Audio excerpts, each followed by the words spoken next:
Hi, and welcome to the Oracle Solaris screencast series. In this episode, we're going to take a look at IPS, the Image Packaging System, the new package management system that was first introduced with Oracle Solaris 11, and some simple examples of how to administer systems using IPS. IPS helps to greatly simplify the process of managing system software, and with a few key features, helps to reduce the risk of system updates, reducing both planned and unplanned system downtime in the data center. IPS is a network-based package management system, allows you to connect to a series of local and remote package repositories.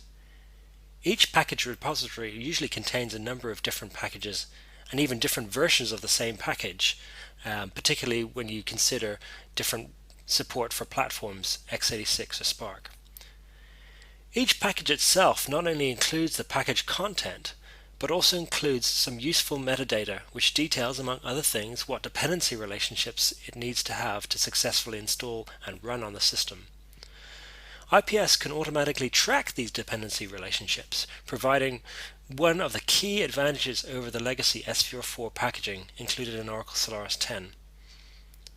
To see what package repositories are configured on the system, we use the package publisher command. For the initial installation of the operating system, we have one pre-configured repository on the system, in this case the Oracle Solaris release repository. In this screencast, we'll be using this default package repository to connect to for any packages that aren't already installed in the system. But to start with, let's check what packages are actually installed in the system, and for this we use the package list command. Now, as you can see from the output, we have three different columns here. The first column shows the package name, the second column shows the package version, and the third column gives an indication of what the state is on the system. In this case, we can see a number of I's in the third column, which indicates that these packages are installed in the system. Let's take a little bit more of a detailed look at one of the installed packages in here. In this case, the compressed gzip package. And we can get some basic information about the package by using the package info command. As you can see from the output, we get the package name, some details about the summary, description, and category of a package, what state it is, in this case it's installed, some basic package version information, where the package is coming from, and what size the package takes on the system. Now we can take a look at a list of package contents by using the package contents command. It gives a pretty predictable result. Now, if we cared about a particular file or directory, we could use the -A option to filter out some of the output. In this case, let's look at what files are included in this package within the user bin directory. And we also use the -O option to output just the path of the match.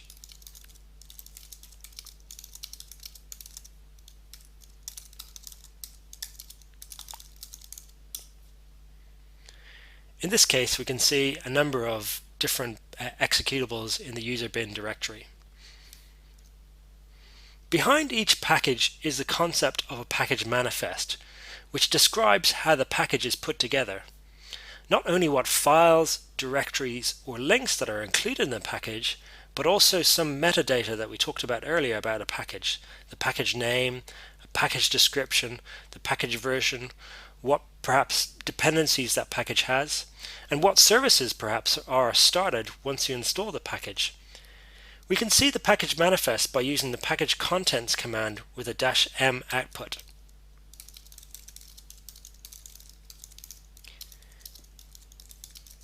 In this case, we're actually going to pass it through the package format command to make the output a little bit easier to read.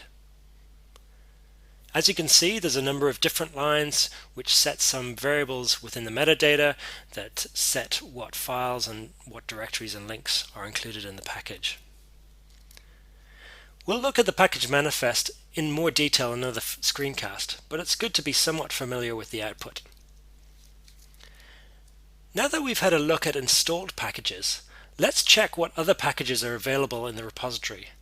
The package list command used with the -G option provides a really convenient way of displaying all the package contents of the repository.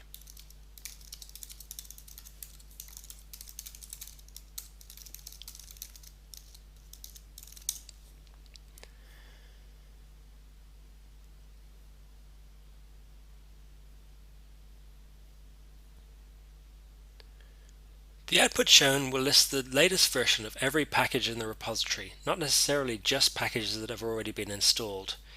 Here we can see a number of packages that actually have either a 0 or an R in the third column, indicating that they're either obsolete or they've been renamed at one point.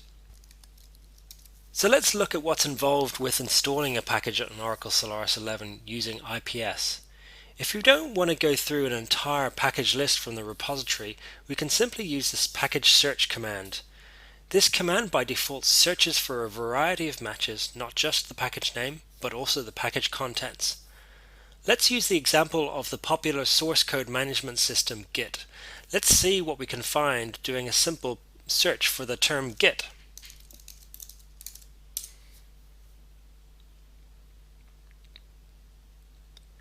As we can see, we found a number of matches.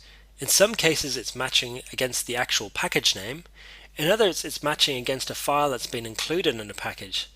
But in all cases for this search, it's matching against the developer versioning Git package. So let's go ahead and install this using the package install command. Now, unlike some of the other commands up until now, we actually need to raise our privileges to be able to make physical changes on the system, and we'll just use sudo to achieve this.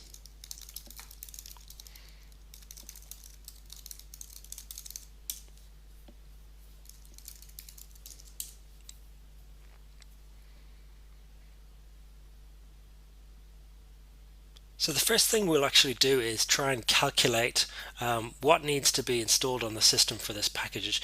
You might have to calculate whether there's any dependent packages. As we can see from the output, there's actually only one package to install.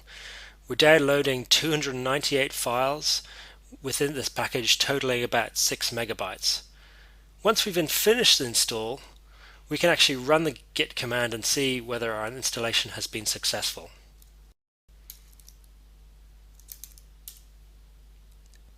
And the git command works as expected. Thanks for watching.